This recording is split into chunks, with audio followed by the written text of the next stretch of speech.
Welcome to the Beautiful Game Plan podcast, produced by Focus Shift Films and sponsored by Welsh sports fans. I'm your host, Daniel J. Harris. I'm a filmmaker and entrepreneur working across sport, and I'm a huge fan of sports content.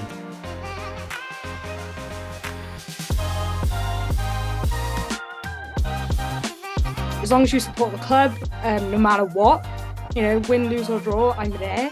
Same goes with Wales as well. If we didn't win last night, I would be there Tuesday regardless.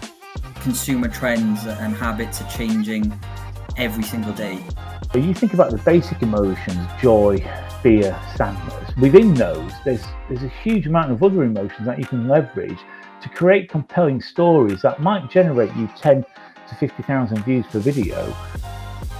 You'll then engage with an audience in Nigeria, and it could be that there's 10,000 people in that country that love that player, and then 1,000 of them decide the Wycombe Wanderers are going to be their second favourite team, and they're going to buy a Wycombe Wanderers shirt with its name on it.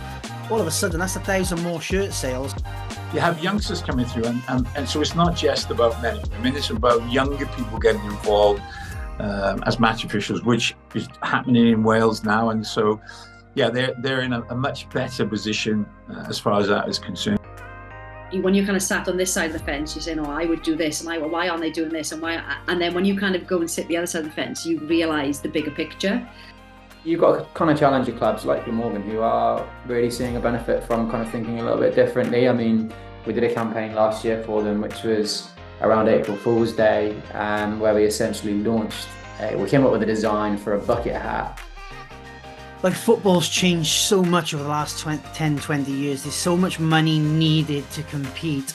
And things like Smart Frame, where you're helping clubs to provide additional revenue streams that are not ripping off the end user, that seems like a much better way for clubs to raise a little bit more money than by charging £120 plus for a shirt. That is absolutely obscene. Time I put something back, so I'm working on other sustainable ideas, to help the environment and help football clubs help the environment. It's a big ask because most football clubs are just, they're stuck in their ways. There's not enough support on that for that process of transitioning out of sport. Completely, and I guess that's where we started. So back in 2014, there was not a lot happening at all, to be perfectly honest. The phrase duty of care is something that is more common.